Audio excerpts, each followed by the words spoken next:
How many modern women become Karens? In recent years, we've seen widespread footage all across social media of women in their mid-30s and older who have these public outbursts Karens in the wild against innocent people for no justifiable reason. They take it on themselves to enforce their interpretation of the law or policy. Some are quite vicious and others quite bigoted against certain ethnic groups. God. You don't need to talk to her like that either. Should I call the police? I think that would be helpful. I think it's so difficult to put the liquid into the container. Maybe you should get a hamburger next time. Hey, you should leave. Thank you. Bye. To the point where they call the cops with false allegations against them. Of solar salesmen from her neighborhood. Look, Out. we are licensed by the city, so we're going to continue knocking. You can call the police.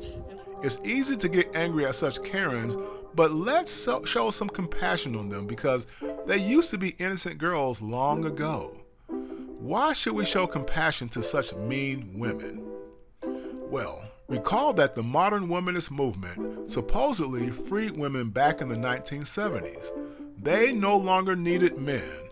They are now equal to men and can do whatever men can do and even better, they were told. Now, when you analyze this, you should recognize one of the foul feminine spirits I talked about in a previous video. Want to guess which one? If you said the spirit of Jezebel, you are correct. Ding, ding, ding.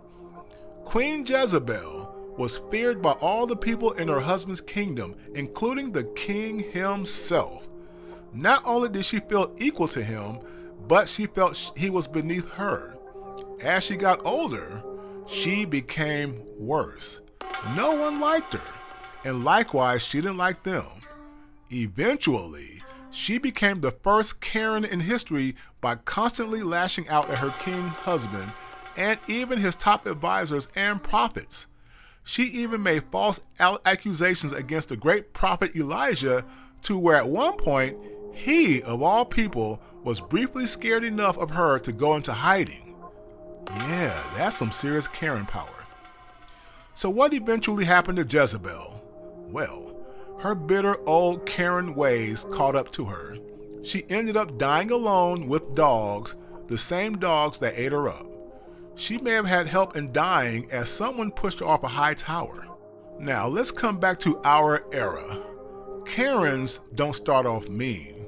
Like other promising young women in their 20s, they are positive, full of potential, often very attractive, and can have their pick of men. But that ego, fueled by the modern woman movement, kicks in. Many women feel men are beneath them just like Jezebel felt her husband was beneath her. They expect men to serve them. Don't return the favor. They scoff at the golden rule that says, do unto others as you would have them do unto you. Instead, they believe, do unto me what I deserve. They have little regard for men, often disrespecting them for made-up reasons.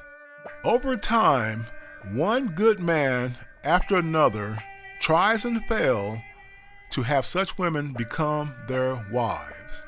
Many end up in these women's friend zones.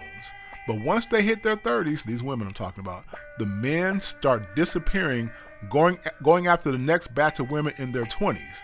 Uh-oh! That's when these women become resentful at men for being creepy guys going after younger women. And they lash out at the more attractive younger women, calling them all kinds of dishonorable names out of jealousy. Younger women laugh at them, of course, and good men ignore them. A few men in their age range still try to date them, but they are so bitter and set in their ways that soon these would-be husbands just give up. Once they hit their 40s, the Karen in them starts to gel, becoming a permanent part of their personality. Their outbursts are no longer just focused on men who once chased after them, or the younger women these guys now pursue. They lash out at any and everything, including animals, inanimate objects, other Karens, and even God himself. Once they hit 50, that's all she wrote. It's over. The cats start piling up in her house. Many of them can only stand her for a few moments before they find a hiding spot to flee to. Sadly, such Karens die alone. But there are a few marriages where weaker men, like King Ahab to Jezebel, marry these women for companionship only to end up living in separate rooms or even separate houses just to have some peace. Not all marriages are successful, as some older wives are Karens masked as wives, terrorizing good men in their household into silence. So for the younger ladies out there who are still full of promise, let this be a cautionary tale. Don't become a Karen. Humble yourselves, be nice to good men, and respect them for the hard work they do to win you. Cater to them, as they will provide for you, and your life will be fulfilled. Until modern women learn to avoid the path of becoming an old Karen, the apocalypse of good men will continue. Welcome to the Brother Apocalypse.